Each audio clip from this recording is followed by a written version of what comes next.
오늘 이 시간도 하나님의 말씀이 하나님의 말씀으로 선포되어지고 또 하나님의 말씀을 하나님의 말씀으로 받아들이는 은혜가 있기를 예수님의 이름으로 축복합니다. 우리는 요새 고린도전서를 함께 읽고 또 함께 묵상하고 함께 말씀의 은혜와 능력을 나누고 있습니다. 그래서 여기저기서 고린도전서가 좀 들린다 이런 이야기를 해서 제가 되게 감사했어요. 그러다가 그 생각을 많이 해서 그런지 지난 주간에 꿈을 꿨습니다. 이렇게 똑같은 장면이에요.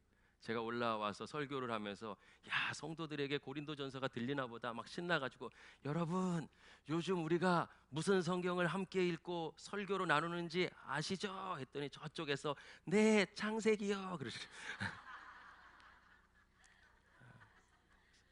설교가 부담되었는지 제가 그런 꿈을 다 꾸었습니다.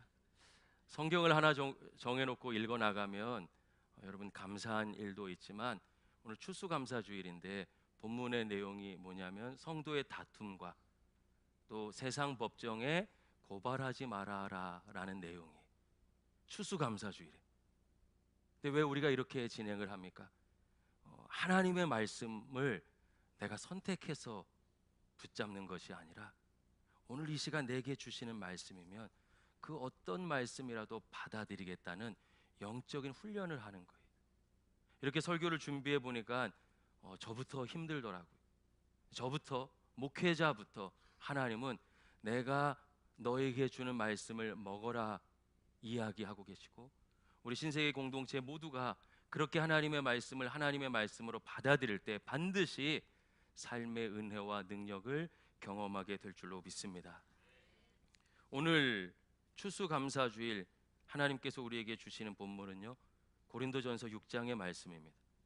성도 간의 다툼의 문제예요. 1절 말씀 한번 봐볼까요? 거기 눈으로 보십시오.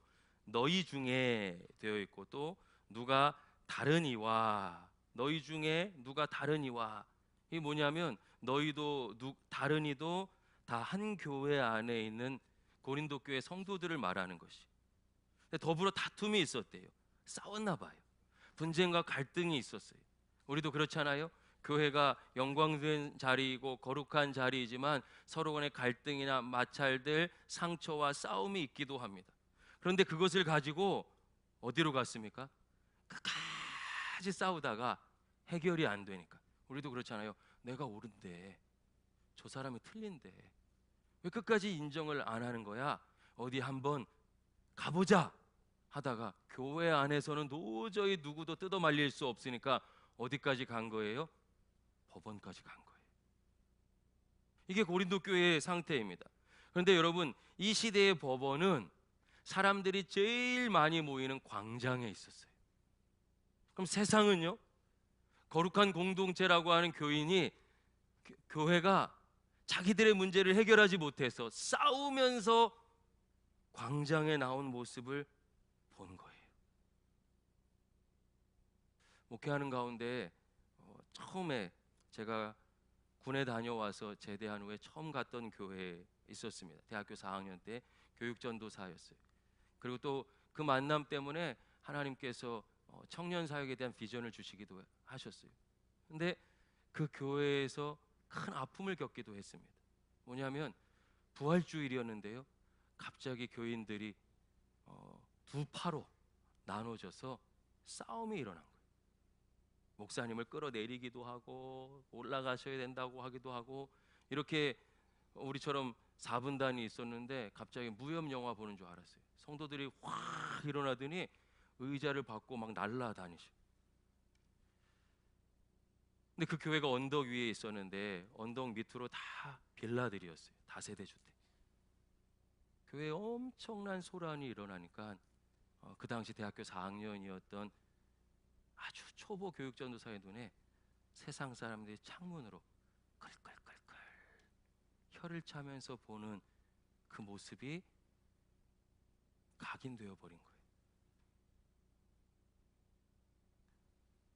목회할 때마다 그것이 떠오르곤 합니다. 큰 상처죠.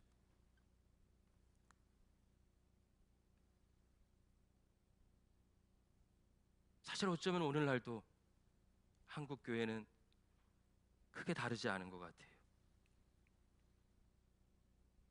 그런데 여러분, 도대체 어떤 일로 싸운 것일까요?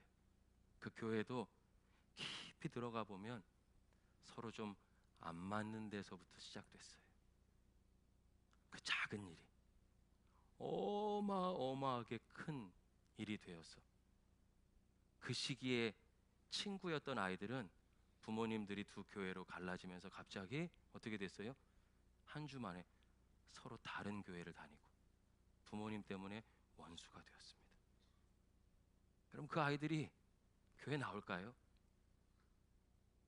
아직도 몇 명 연락하는 친구들이 있긴 한데 그 이야기를 되뇌일 때마다 아파하는 모습들을 보게 됩니다. 오늘 고린도 교회는 도대체 여러분 어떤 일로 다투었을까요? 2절 말씀 눈으로만 보시면 후반부에 지극히 작은 일 판단하기를 감당하지 못하겠느냐. 너무 작은 일이었는데 그거 서로 해결 못 해가지고 그 자정 능력이 없어서 세상 법정에 갔느냐 보니까 여러분 작은 일이. 3절에 보면은요 후반부에 하물며 세상 일이랴. 여러분 이것은 교회 일과 세상 일 나누고 영적인 것과 육적인 일 나누고 편을 가르거나 누구 정죄하려는 말씀이 아니에요. 4절 보면은요 세상 사건이라고 같은 번역이 되어 있어요. 세상 일, 3절에 세상 일, 4절에 세상 사건. 이것을 새 번역 성경으로 보면 이 세상 사건을 뭐라고 번역해 놨냐면 일상의 일이라고 번역해 놨어요. 여러분 그러니까 목숨 걸고 지켜야 될 복음과 진리의 문제는 아니었어요. 이들이 일상에서 겪었던 상처와 갈등이 작다라는 뜻이 아니라 목숨 걸고 싸울 일은 아니었다는 거예요.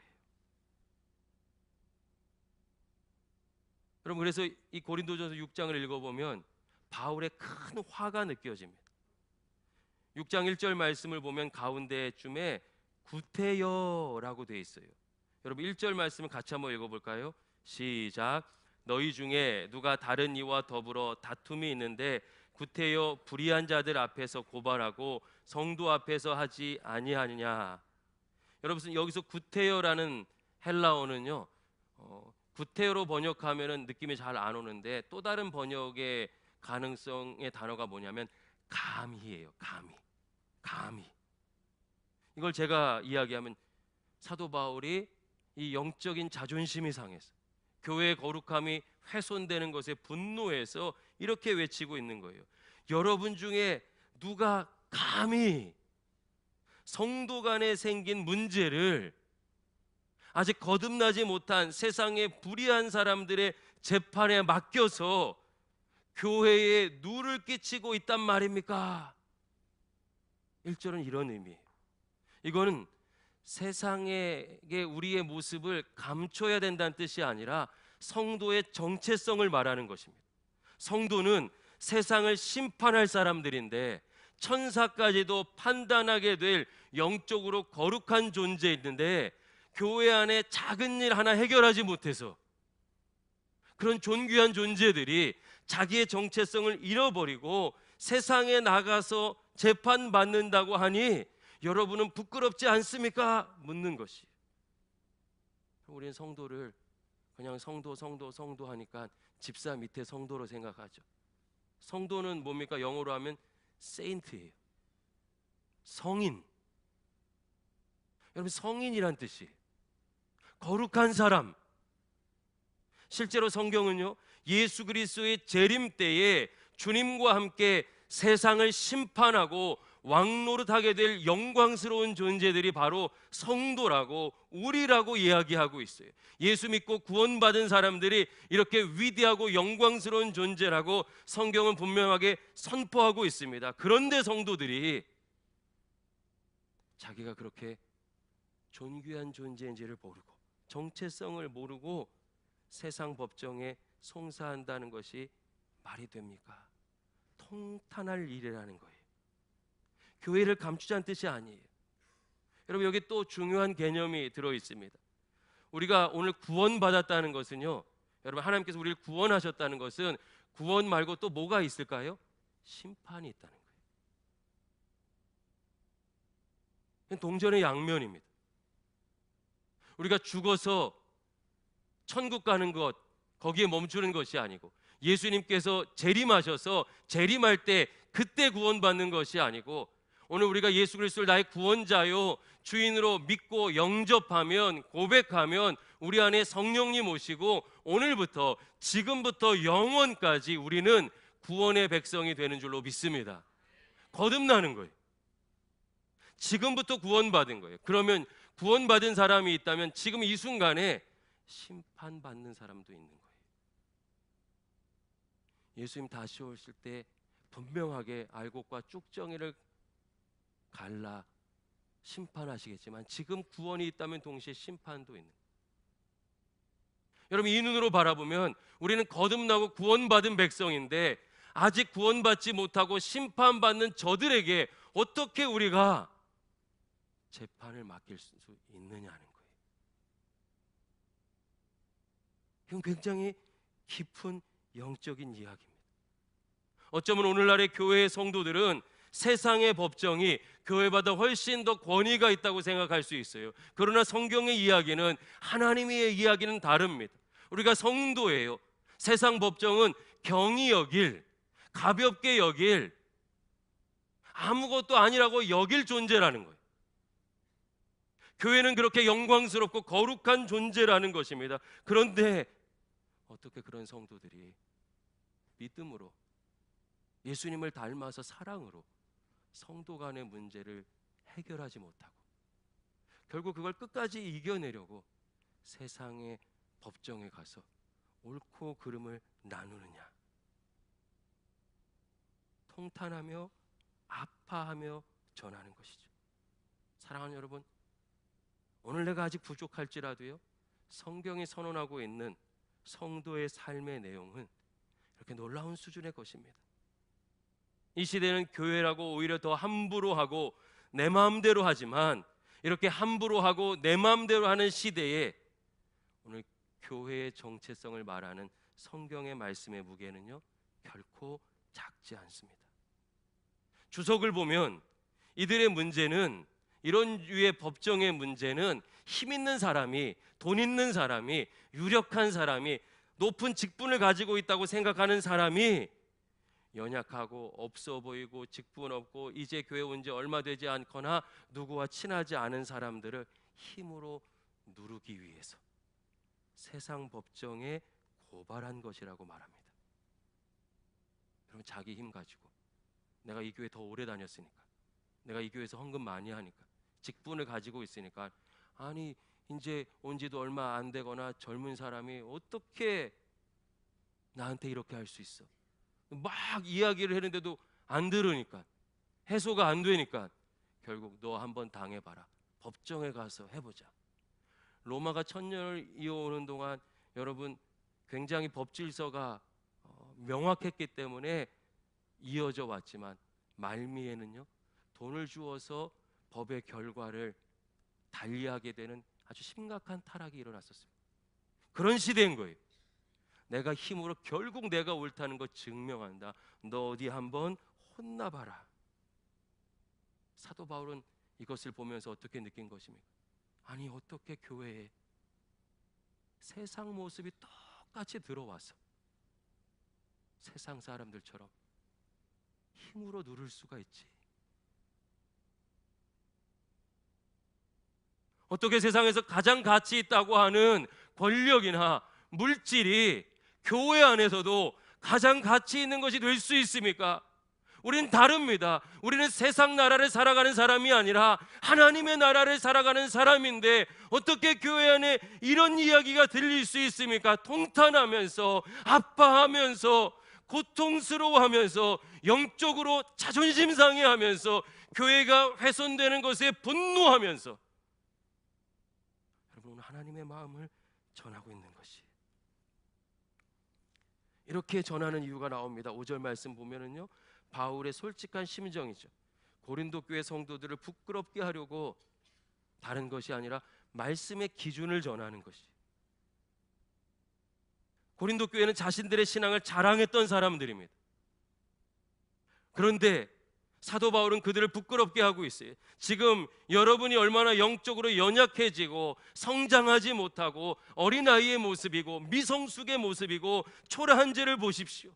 그러나 정죄하는 것이 아니에요. 왜요? 우리는 성도니까 그 정체성을 회복해서 자각하고 회개해서 부끄러워하면서 이 죄의 문제를 드러내서 반드시 하나님께서 처음 창조하신 그 모습 그대로 하나님의 형상처럼 또 예수 그리스도를 통해서 정결하게 된 것처럼 그 모습을 회복해야 된다고 여러분 사랑으로 전하고 있는 사랑의 언어일 줄로 믿습니다.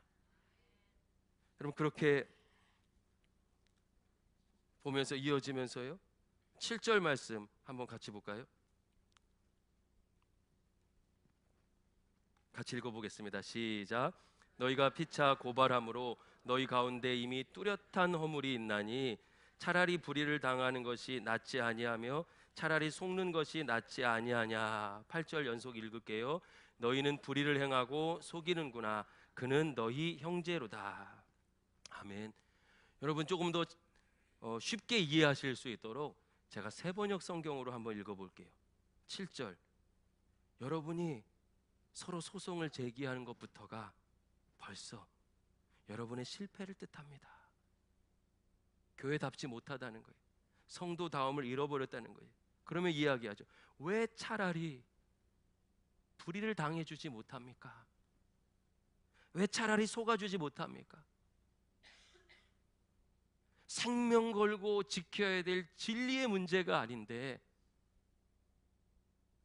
주님 사랑 더 많이 받은 당신이 왜 참아주지 못합니까? 왜 세상과 똑같은 방식으로 해결하려고 합니까? 8절에 이어지면서 여러분 그렇게는 못할지라도 이어지는 거예요. 그런데 도리어 여러분 자신이 불의를 행하고 속여 빼앗고 있으며 그것도 신도들에게 그런 짓을 하고 있습니다. 속아주고 참아주고 손해당하는 것 하는 것이 아니라 오히려 더 불의를 행하고 속여 빼앗고 성도들인데 그들은 힘으로 누르고 있지 않습니까? 여러분 고린도 교회는요 은혜를 많이 받은 교회예요. 단기간에 부흥했습니다. 고린도전서를 쭉 읽어보면 나중에 은사의 문제와 부활의 문제가 나와요. 왜 그 얘기가 나왔을까요? 그렇게 이야기를 오랫동안 지면을 할애할 정도로 은사를 엄청나게 많이 받은 교회였습니다. 방언도 하고 통변도 하고 예언도 했어요. 그러나 여러분 그 은사가 성도의 성숙함을 보장하는 게 아니에요. 여러분 우리의 성숙함은 은사에 달려있지 않아요.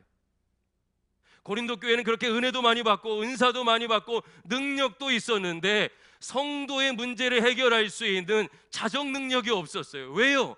그들에게는 말씀이 기준이 되지 못하니까 세상의 가치를 가져다 쓰고 내가 마음대로 내가 하고 싶은 대로 오히려 하나님이 주시는 은사를 자랑하면서 교만하는 데 썼지 하나님의 말씀에 순종하거나 하나님의 사명 감당하는 데 쓰지 않았습니다. 오늘날도 마찬가지입니다. 여러분 결단코 은사는요 믿음의 능력이나 한 사람 성도의 신앙의 성숙을 말할 수 있는 지표가 되지 못해요. 그것은 우리의 높고 낮음, 영적의 깊고 낮음을 말하는 것이 아닙니다. 아무것도 아닌 것처럼 보여도 오직 내가 말씀의 기준에 맞추어서 내가 옳은데 이 진리의 문제가 아니니까 죽고 살 문제가 아니니까 내가 목사니까 내가 장로니까 내가 먼저 믿었으니까 내가 믿음의 사람이니까 그를 위해 섬겨줄 수 있고 용납해 줄 수 있는 것 말씀의 기준에 맞춘 이 삶이야말로 우리 믿음의 성숙함의 증거가 되는 줄로 믿습니다.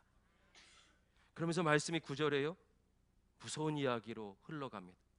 불의한 자는 하나님 나라를 유업으로 받지 못한다는 것이 갑자기 왜 이런 이야기가 나왔을까요? 여러분 여기에는 9절 10절에는요 우리가 입에 담기도 어려운 죄악의 리스트가 쫙 나옵니다. 남색하는 것에서부터 시작해서 오늘날 용납할 수 없는 죄도 나옵니다. 불의를 행하는 사람들이라는 거예요. 그들은 당연히 결과적으로 어떻겠습니까? 하나님 나라의 상속자가 될 수 없겠죠. 아직 하나님 나라를 유업으로 받지 못했겠죠. 왜 이 이야기를 할까요? 여러분도 얼마 전에는 그랬다는 거예요.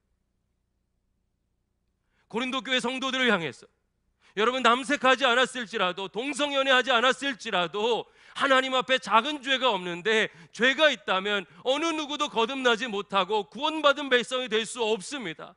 그런데 하나님께서 성령 가운데 은혜 가운데 그 이름의 권세로 예수 그리스도를 영접하는 여러분을 정결케 해주셨습니다. 깨끗하게 해주셨습니다. 하나님의 자녀 되게 해주셨습니다. 성도 되게 해주셨습니다. 할렐루야. 그런데 어떻게 그 은혜를 잊어버리고 이렇게 세상과 똑같은 모습으로 사람을 아프게 할 수 있습니까? 묻는 거예요.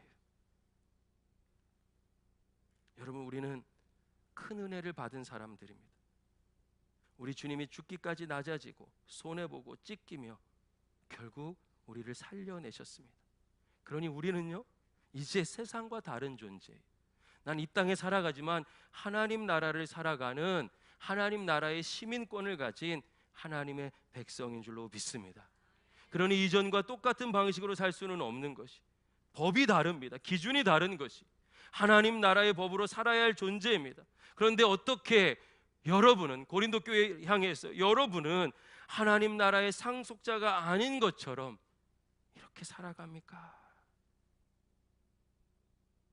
여러분, 말씀을 하나님의 말씀으로 받는다는 것은요, 내가 원하는 말씀이 아니라 주신 말씀 받는다는 것은 오늘 전하는 저도 또 듣는 여러분도 쉽지 않습니다. 아직 나는 이런 모습이 아닌데 나의 미숙함을 보게 됩니다. 그러나 성경은 우리를 정죄하는 것이 아니라 적어도 우리가 예수 믿는다는 것, 내가 성도라는 것, 내가 그리스도인이라는 것은 이렇게 정결하고 놀라운 모습이며 우리의 정체성이라는 것이, 아직 실제로 내가 부족해도 하나님은 나를 그렇게 인정해 주시고 계시다는 거예요. 그러니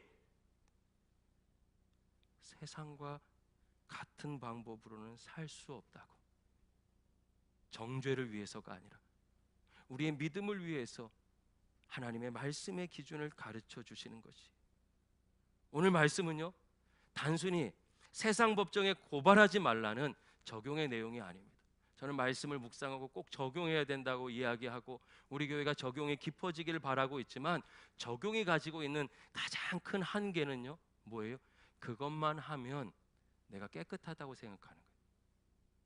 성도들하고 문제 있을 때 세상 법정에만 고발하지 않으면 나는 괜찮은 신앙인이네 라고 생각할 수 있어요.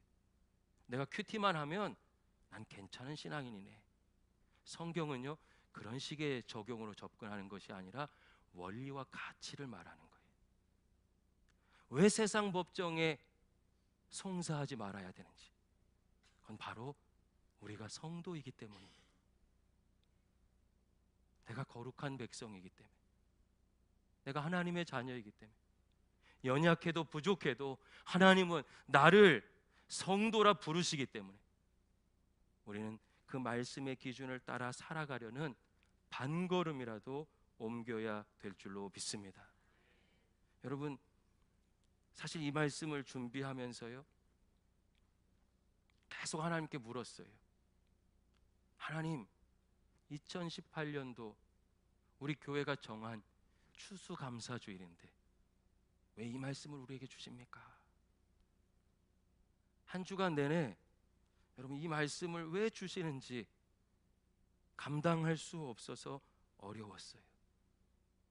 이 말씀을 통해서 하나님께서 오히려 두 가지 질문을 먼저 저에게 하고 계신다는 것을 깨닫게 되었습니다. 그리고 우리 공동체에게 이 질문하고 계시다는 것을 알게 됐어요. 하나님의 질문은 이런 것입니다. 우리에게 있는지를 물어보시는 거예요. 신세계교회 성도 여러분, 여러분은 이러한 성도 간의 문제를 풀어낼 신앙이 있습니까? 우리 교회까지 가지 말고 가정으로 돌아왔어. 우리 가정에서 옳고 그름을 넘어 말씀의 기준을 가지고 아내와 남편, 부모와 자녀, 자녀 서로 간에 이 문제를 해결할 수 있는 영적인 성숙함이 있습니까? 묻고 계신 거예요. 저를 향해서 네가 목사인데 너는 그렇게 진리의 문제가 아니라면, 본질이 아니라면, 저에겐 그게 목회자의 정체성과 복음의 진리죠. 그래서 저는 목회자들에게, 제 자신에게 굉장히 호된 기준을 가지고 있어요. 왜냐하면 의사는 한 명 죽이지만 목사는요, 영혼 전체를 죽일 수 있습니다. 누구보다도 그 기준을 가지고 있는가 묻는 주님 앞에 부끄러울 수밖에 없었어요. 여러분, 우리에게는 있습니까? 우리 가정에 있습니까? 우리 교회에 있습니까? 그러나 우리 신앙이 연약할 수도 있죠. 5절 보면 그 형제 간의 이르리라고 표현합니다. 여기서 형제는 헬라어로 아델포스인데, 여러분, 그리스도의 피로 말미암아 한 가족 된 형제 자매를 말하는 거예요. 우리로 하면 영적 가족 오이코스를 말하는 거예요. 그들 사이에 문제가 일어났는데 문제를 해결하지 못할 수도 있겠죠. 당사자 간에는 해결하지 못할 수도 있어요. 그렇잖아요. 그렇다면 여러분, 그때 우리 가운데, 우리 신세계교회 가운데 그 문제를 중재하고 해결해 줄 수 있는 영적인 리더가 있는지, 오늘 말씀은 우리에게 묻고 있는 거예요. 사랑하는 여러분, 하나님 질문하십니다. 나에게 있습니까? 그런 신앙의 성숙함이 우리에게 있습니까? 우리 안에 영적으로 존경받는 리더가 있습니까? 리더가 권면한다면 따를 성도는 있습니까? 오늘 우리에게 있습니까? 묻고 계셔요. 그러나 오늘 말씀은요, 우리에게 정답을 강요하는 말씀이 아닙니다.